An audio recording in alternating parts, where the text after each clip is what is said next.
কিছু cash transfer করতে হবে। কত টাকা? 5 লাখ। বায়ারকে দিবা নাকি তোমার ফ্যামিলিকে পাঠাবা? ফ্যামিলিকে টাকা আমার স্যালারি থেকে পাঠাই, এটা অন্য কাজের। স্যালারি 14 গোষ্ঠী ঘাড়ের উপর বসে বসে খাচ্ছা। প্লিজ, বেশি বেশি হয়ে যাচ্ছে। কি বেশি বেশি হয়ে যাচ্ছে? কোথায় যাচ্ছ? কোথায় যাচ্ছি সেটা তোমার জানাটা কি খুব বেশি জরুরি? কোথায় যাচ্ছ আমি জানতে পারি না? আমার সাথে এভাবে কথা বলো তুমি কে? হু আর ইউ? আমি ওর হাজবেন্ড। এটা কি পড়ছো? এগুলো পরে বের হওয়ার বয়স আছে তোমার? এসব বোঝার ক্যাপাবিলিটি তোমার আছে? আমার বাবাও কখনো এই সমস্ত ব্যাপার নিয়ে আমাকে কখনো কিছু বলেনি। বললে তার এই অবস্থা হইতো না। আমার বাবা তোমাকে একটা জব দিয়েছে, একটা settle life with handsome salary, একটা বড় ফ্ল্যাট দিয়েছে থাকতে, সাথে আমিকেও ফ্রিতে বিয়ে দিয়ে দিয়েছে। কিন্তু তার মানে এটা না যে তুমি আমার পার্সোনাল লাইফে ইন্টারফেয়ার করবা।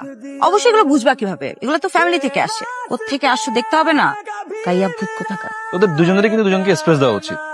এরকম সারাদিন পোক না করে দুজনকে একটু অ্যাডজাস্ট কর না। একটা মানুষ অ্যাডজাস্ট তখনই করে যখন সে স্টেবল থাকে না। মাই গড, তোর তো অনেক জ্বর, জ্বরে গা পড়েছে। धड़केगा तू मुझ में सदा, मैंने तेरा नाम दिल रख दिया, ना भुला सका मैं तेरी चाहते, इश्क पे कहाँ ভাই আপনি বাবা হতে চলেছেন, বাবা।